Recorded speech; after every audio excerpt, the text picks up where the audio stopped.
আজকে আমরা এমন একটা ইতিহাস জানবো যে ইতিহাসটা আমরা পড়ে এসেছি আমাদের বাবা মা পিতা মাতা তারাও পড়ে এসেছে, যে ডারউইনের বিবর্তনবাদ তথ্য, যে আমরা নাকি বানর থেকে এসেছি, আমরা নাকি আমাদের পূর্বপুরুষ নাকি বানর শিল্পাঞ্জি তারা ছিল। আপনার মামা, আপনার পূর্বপুরুষ, আপনার নানা, আপনার বড় আব্বা যা বলে, যে বিবর্তমান বা তথ্যের অনুযায়ী যদি আমরা দেখি বা বুঝি, সেটা আমরা এসেছি বানর থেকে। আমরা এই পড়াশোনা করেছি। আর আপনি এই ইতিহাসটাকে খুব অন্তর দিয়ে, খুব মন দিয়ে পড়েছেন এবং বিশ্বাস করে নিয়েছেন। নাউজুবিল্লাহিম জালে। কিন্তু আপনি কুরআনটাকে পড়েননি, আপনি কুরআনটাকে কোনোদিনও বোঝার চেষ্টা করেননি। কিন্তু এই মানব সৃষ্টির যে ইতিহাস, মানব সৃষ্টির যে রহস্য, এটা যদি আমরা নির্ভুলভাবে কারো কাছে জানতে চাই বা কারো কাছে বুঝতে চাই, সেটা কার কাছে জানতে পারি বলেন তো? আপনার মন কাকে বলে? কার কাছে জানতে পারি? একমাত্র আল্লাহর কাছে। তা জানার জন্য কুরআনের মাধ্যমে, হাদিসের মাধ্যমে আমরা মানব সৃষ্টির ইতিহাসের সম্পূর্ণ রহস্যটাকে সহজেই এবং ভালোভাবে জানতে পারি।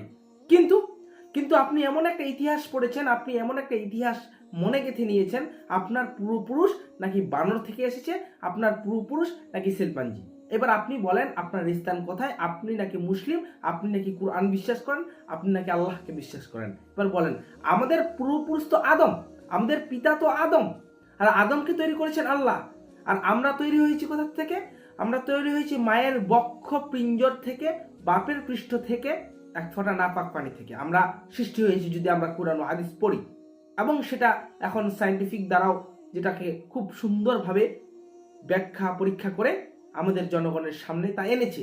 কিন্তু এই সমস্ত ইতিহাসের রহস্য তো আমাদের কোরআন হাদিস অনেক আগেই জানিয়ে দিয়েছে। কিন্তু আপনি কি করেছেন? আপনার মধ্যে এত জ্ঞানের অভাব কেন যে আপনার ছেলে যখন এই ইতিহাসটা পড়ে, যে বানর থেকে আপনি এসেছেন, বানর থেকে মানুষ সৃষ্টি হয়েছে, আপনি কেন আপনার ছেলেকে আটকালেন না সেই পড়াটা থেকে? নওজুবিল্লাহিম জালেক, আপনি তো সম্পূর্ণ কুফরি কাজ করেছেন, আপনি শিরকের কাজ করেছেন, আপনি আল্লাহর বিরোধী কাজ করেছেন, আপনি কোরআনের বিরোধী কাজ করেছেন, আপনি ইসলামের বিরুদ্ধে কাজ করেছেন। তার কারণ আপনার মধ্যে জ্ঞান নেই। আর আপনাকে জ্ঞান থাকা উচিত ছিল, আপনি পড়াশোনা করেননি, সেটা আপনার দোষ। এই দোষের কারণে আজকে আমরা সমাজ পরিবর্তন করতে পারছি না। আপনার কারণে, আপনার। আজকে যদি আমরা তরুণ প্রজন্ম যদি সত্যিকারের জ্ঞান অর্জন করতে পারতাম, আমরা সহজেই পৃথিবীটাকে চেঞ্জ করতে পারতাম। মুসলিম উম্মাহ আজকে যদি সারা বিশ্বে নেতৃত্ব দিতে চায়, তাহলে সবাইকেই জ্ঞানী হতে হবে।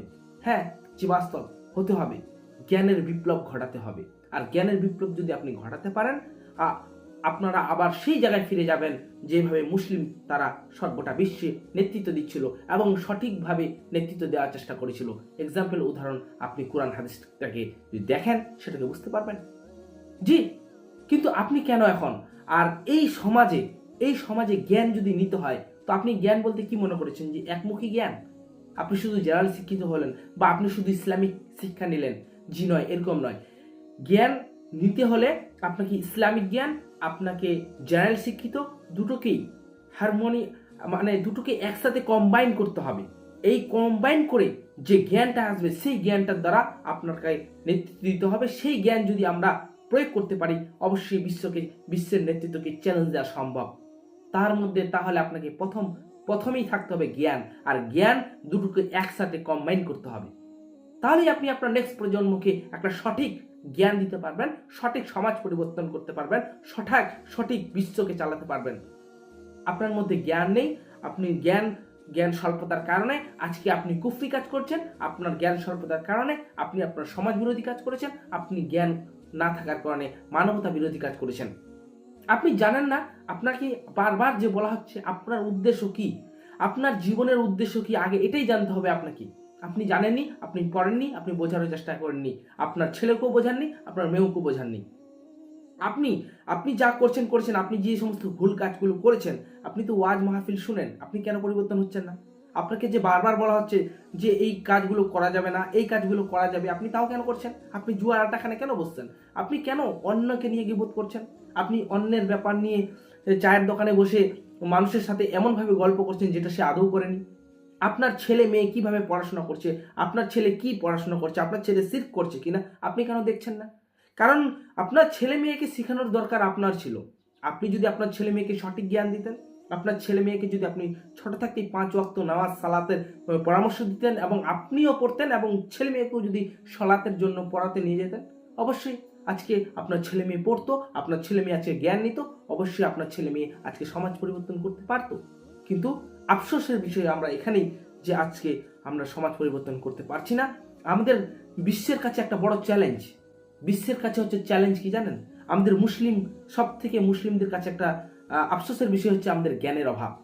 আমরা যদি এই শিক্ষা, জেনারেল শিক্ষা আর ইসলামী শিক্ষা দুটোকে মিল করে আমরা যদি বিশ্বকে উপহার দিতে পারি, বিশ্বের নেতৃত্ব সহজেই আপনি পরিবর্তন করতে পারবেন। আপনি সহজেই বিশ্বকে সঠিক রাস্তায় নিয়ে আসতে পারবেন। আপনি যদি মনে করেন, আপনি যদি পশ্চিমাদের রীতিনীতি মনে করেন, আপনি যদি ছেলে ছেলে বিবাহকে আপনি যদি সমর্থন করেন, সেটা আপনার ব্যাপার, আপনার মধ্যে জ্ঞানের অভাব। কারণ ইবলিস শয়তান পর্যন্ত আল্লাহকে সাক্ষ্য দিয়েছে। ইবলিস শয়তান পর্যন্ত জানে যে হ্যাঁ আল্লাহ আছে। ইবলিস শয়তান, আর আপনি জেনেও আপনি মানছেন না, আর আপনি এমন কাজগুলো করেছেন যেটা পরিপূর্ণ ইসলাম বিরোধী। আপনি বলেন আপনার মধ্যে কতখানি জ্ঞানের অভাব আছে। আপনি কেন সমাজ পরিবর্তন করতে পারছেন না? আপনার পাড়া প্রতিবেশীতে কেন আজকে এখনো অপকর্ম, অপকাজ, অন্যজনের হক মেরে খাচ্ছে, আপনি কেন বলতে পারছেন না? আপনি আপনার আশেপাশের যে সমস্ত লোক, তার কে কার হক মেরে খেয়েছে, কেউ কারো মেয়ের হক মেরে খেয়েছে, কেউ কার প্রতিবেশীর হক মেরে খেয়েছে, কেউ যদি কোনো ক্ষমতা পায়, কেউ যদি নেতা হয়, নেতা জনগণের হক মেরে খেয়েছে। আপনি কি করেছেন? আপনি কোন পরামর্শ দিয়েছেন? আপনি কি পরামর্শ দিয়েছেন? আপনি নেতা হয়েছেন, আপনার কিন্তু খুব খুব খুব সংকটে রয়েছেন। আপনি যদি ইসলামটাকে বোঝার চেষ্টা করেননি, হয়তো পড়েননি, আপনি কুরআন হাদিসটাকে কোনোদিন স্বচক্ষে দেখেননি, আপনি আরবি অক্ষরগুলো জানেননি, কেন আপনার মধ্যে এরকম নীতি? কেন আপনি এইভাবে পড়ে রয়েছেন? আপনার মধ্যে জ্ঞানের এত অভাব রয়েছে, যার জন্য আমরা আজকে বিশ্বটাকে চ্যালেঞ্জ করতে পারছি না। সুতরাং আমরা যদি গোটা বিশ্বকে পরিবর্তন করতেও না পারি, কমসে কম আপনি নিজেই পরিবর্তন হবেন, নিজের পরিবারকে পরিবর্তন করবেন। অবশ্যই এটা আপনার দায়িত্ব। আপনি গোটা বিশ্বকে না করতে পারলেও কমসে কম নিজেই যদি আমরা নিজেকে চেঞ্জ করতে পারি, নিজের পরিবারকে চেঞ্জ করতে পারি, অবশ্যই আমাদের যে উদ্দেশ্য জীবনের, সেটা সহজেই সফল হবে। আসসালামু আলাইকুম রহমতুল্লাহি আবারাকাতুহু।